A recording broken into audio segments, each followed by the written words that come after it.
As you know, colleges are not a great place for diverse points of view or for encouraging young people to be resilient. And as you know, British universities are even nuttier than American universities. Case in point, professors at Britain's Bath University recently told by the school's diversity network, whatever that is, to avoid using the phrase, as you know. Because as you know, it could make out-of-the-loop students feel inadequate and drive them into a shame spiral that will result in misery and self-doubt.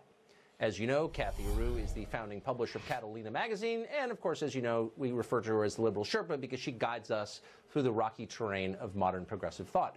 She joins us tonight. Kathy, thanks a lot for coming on. Hey, thanks for having me. I'm often confused, which is one of the reasons we're so grateful to have you here as our spirit guide, by these segments. But this one maybe more than most because I thought prefacing a sentence with "as you know" would be a self-esteem booster. Because you're suggesting to the person, you already know this because you're so smart. As you know, Kathy Aru, and you feel like, yeah, well, the person has confidence in me. Well, they're telling me it's bad for self-esteem? How? Well, you're causing self-doubt, actually, when you say that to me, because I don't know. I may not know.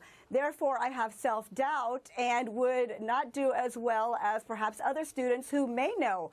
So I would feel that another student knows something that I don't know, and the diversity department at Bath University has found that students that do not know find this phrase, this almost idiom, to be offensive and a professor talking down to a student, and they don't do as well in their classes. So, as you know, is a phrase that specifically causes self-doubt.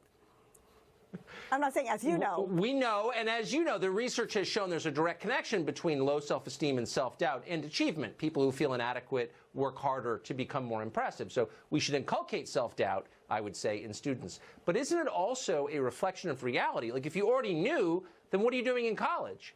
Students are ignorant. That's why they're in school, to become learned, right? Well, then it doesn't make sense for a professor to say to a student, as you know, in a classroom, you're using unnecessary words, which E.B. White's style manual would say you shouldn't use unnecessary words or unnecessary phrases to make your point. And using as you know is unnecessary, and you're not communicating properly with your audience.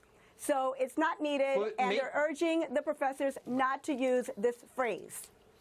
It's not necessary. But they're not urging it because they have a commitment to clear language. I mean, the people who run the humanities departments in colleges can barely speak English.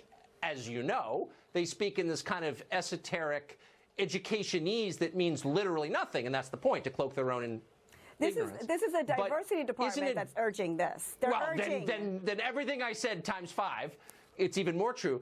But don't you want to patronize your students? Don't you want to make them feel that they know nothing? You want to highlight their ignorance because it will inculcate in them a thirst for hunger and knowledge.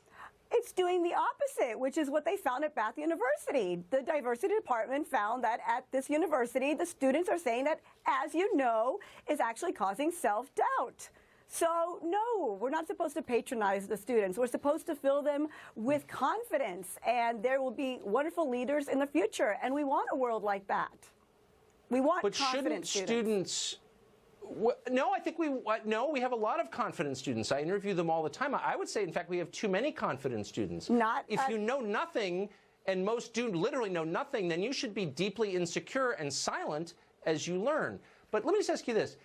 If a student is so undone by having a professor use the phrase, as you know, isn't that student not really qualified for college? Shouldn't he be selling aluminum siding or doing something useful? I mean, you're not really ready for college if that undoes you, are you? Well, isn't it wonderful that the student is speaking up at their college and saying the professor are using terms that are really not making sense, are causing self-doubt, they're speaking down to us, and as the audience, this communicator is not making sense.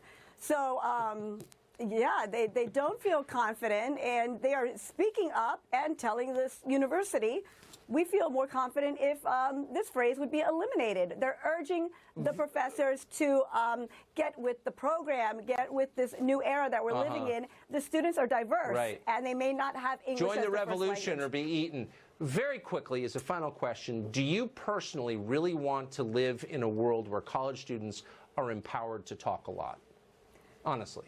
To talk a lot, to speak up, to give their opinions, speak up, be heard, whatever the kind of common description of it is now. Do you really want to live in that world? Yeah, I want to live in a better world. I like a world that changes with the times. I don't want to live in a world that's... I know you do. I know you do. That's why we love you. Oh, okay. And that's why we're having you back on Monday. Great. For a segment that's even more confusing than this one, and I can't wait for that. Wonderful. Kathy Can't Ruth, wait. thanks very much. Thanks.